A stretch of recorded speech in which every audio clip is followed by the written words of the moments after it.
Hello, my fellow Ripplers. This is Chris Miles, your cash flow expert and anti-financial advisor. And I want to welcome you out for a wonderful show that's for you and about you. Those of you that work so hard for your money, but you're ready for your money to start working hard for you now. You want that freedom, that cash flow, that prosperity today, not 30 or 40 years from now. So you can do what you love, to be with those that you love, doing whatever the heck you love, right? But on top of that, it's so much more than creating comfort and convenience. It's so much more than just working because you want to, not because you have to, although that's awesome, right? But it's about creating a life of meaning, a life of purpose. By being a rippler, creating ripple effects through other people's lives. Because as you are prospered, as you financially create abundance in your own life, you can help the others do the same as well. And that's the exciting thing, guys, because as you're liberated, you can help others do the same. And you guys are already a big part of what my ripple effect is becoming, right? The vision that I've had.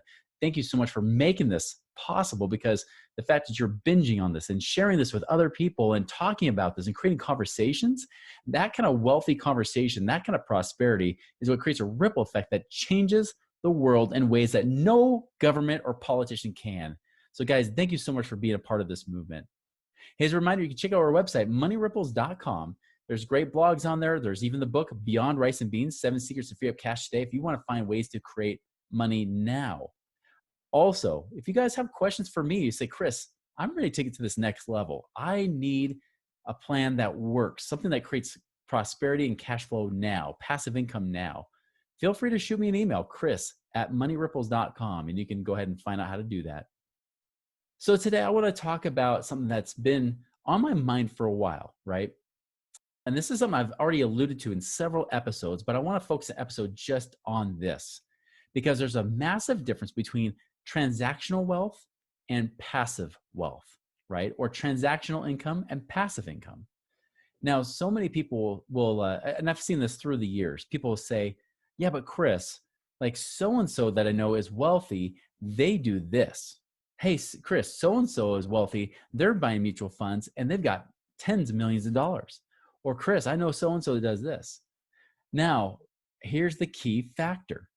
Just because someone makes a good income doesn't mean that they know how to make good money. Now, they'll make income, right? They know how to do their work well. If they're a business owner, they're probably good at sales and marketing, which is why they make money, right? That's kind of the given. But the truth is that for someone just to make good income actively, like actively making income where they have to keep hustling, keep working, even if it's in their own job or profession, the truth is they don't have any real freedom. They don't know what freedom is like because they're still a slave to making money.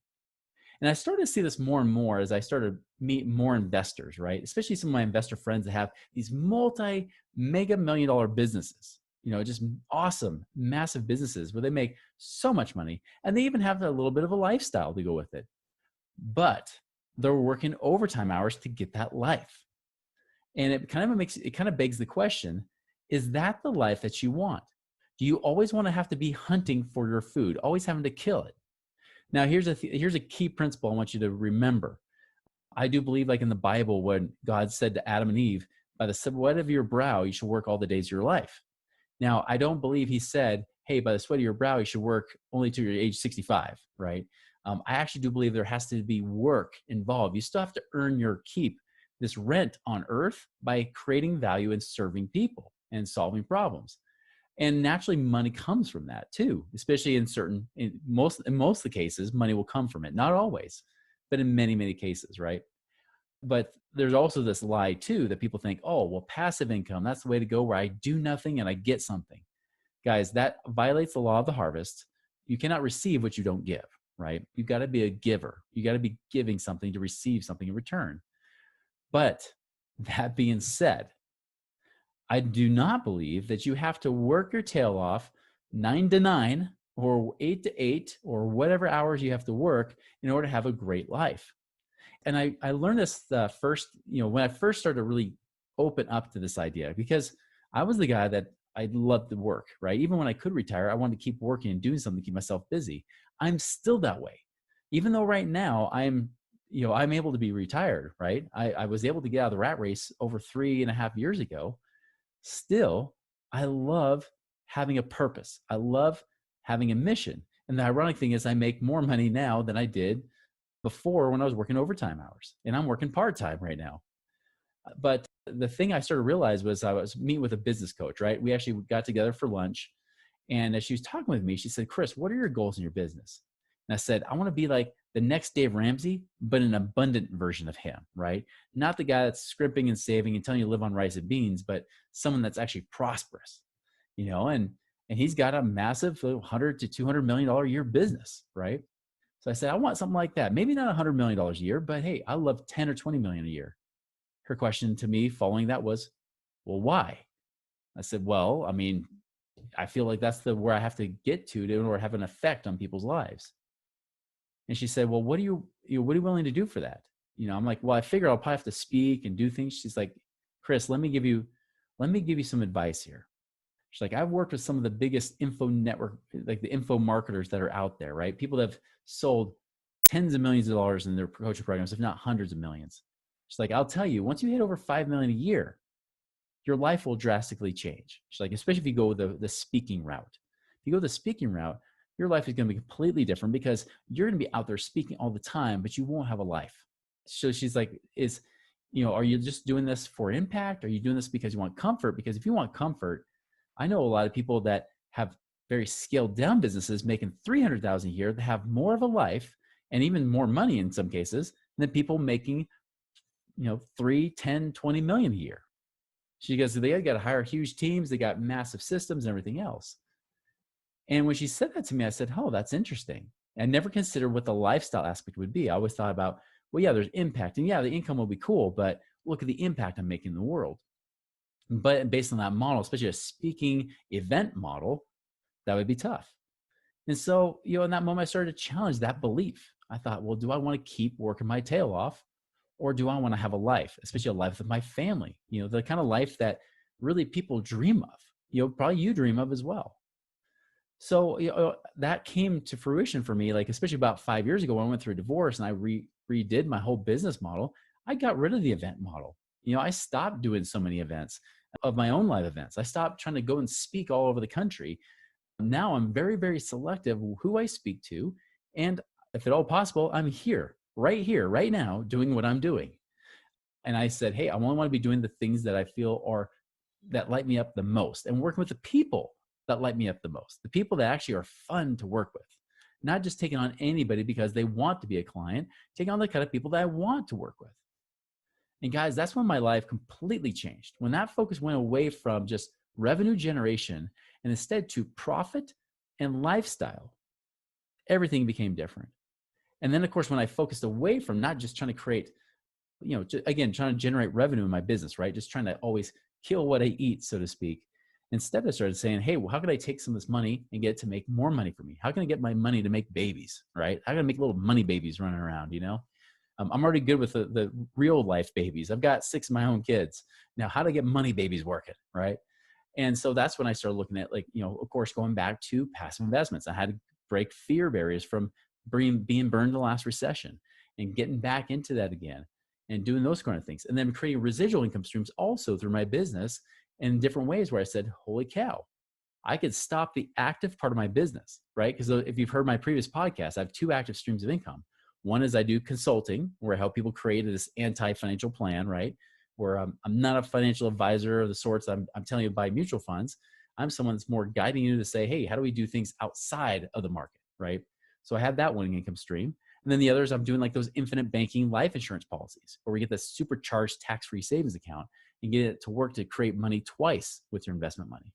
So those are the 2 things I've been doing actively, but I'm still doing that just part-time. But all the rest, all those other activities are things that are creating passive or residual income for me. And I'm here to tell you that has drastically changed everything in my life. When I stopped being focused on how to just generate revenue in my business, just to keep making more money, and went to how do I create a life, that's when everything shifted for me. That's when I started to realize, hey, all these people I see making millions of dollars, on the outside, it looks awesome. But in truth, what does their life look like? And not everybody is like that. Like there's plenty of people I've even had on the show that do have a lifestyle that's awesome. But I've seen many, many cases where some of those people are literally a slave to their work. They want to keep making millions of dollars, but they have to keep hustling. They got to keep creating and keep going. And they feel like there's never an end to it. They feel like they can never stop. Therein is where they do not have freedom. For you to have real freedom, true freedom, it's about saying, how can I stop doing the active work that I'm doing and let the passive things work for me, right? That's the key. Now, again, you could do that in two different ways. You can create residual streams of income, as I call it, or passive streams of income, outside of the active streams of income, right? Residual is the ones you can create. If you're a business owner, you create residual streams through your business. Can you create online products or things that are more, it could be digital, digital type products that you don't have to babysit, right? It's like you don't have to be actively involved. Some people, especially now, are starting to create a lot of group coaching type programs, right? They're creating some of those things to allow them to, have leveraged. It's still an active stream, but there's a lot of residual passive type stuff that comes with it, especially if they record it and allow it to be on like a database or something that they can access and leverage and use later. You might even record all that stuff, pre-record it and say, here, you've got your lessons. Here's 40 lessons. Hopefully it's not that much, right? That would be a pain in the butt, unless they're like tiny bite-sized stuff, but maybe they've got little lessons there. Those are things you can leverage. I love the fact that people are no longer wanting my physical CDs, and now they're going on my website on moneyripples.com and ordering, and saying, hey, here's the CD set I want. I'm like, well, hey, do you want the digital set? And they say, yes. And I say, great. That's one less trip to the post office, right? That's awesome. So, those are the kind of things that are awesome about nowadays. There's things you can create on a residual basis, like I've talked about before, like that wealth sharing I mentioned on a previous podcast, right? Just recently, where it's like, hey, can you create affiliate joint ventures and things of that nature? Books. Books could be a source. I never tell people to try to make money off the books, but they can open doors that can be amazing for you. So there's a lot of things you can do there. There's advertisement, sponsorships, depending on what your business is. There's a lot of different routes you can take. Are there businesses you can kind of join teams with where you can help? Maybe you've got an office space. Can you leverage that office space? Find those assets you can leverage to utilize to create money with it. We got a show coming out here pretty soon talking about how you can have cell towers. You can lease cell towers to the telecommunications companies and make money off that, depending on your situation or the kind of, maybe land that you own or property that you own. You can do that kind of thing. So there's all kinds of options that are there from that standpoint. I call those residual streams because those are more business related.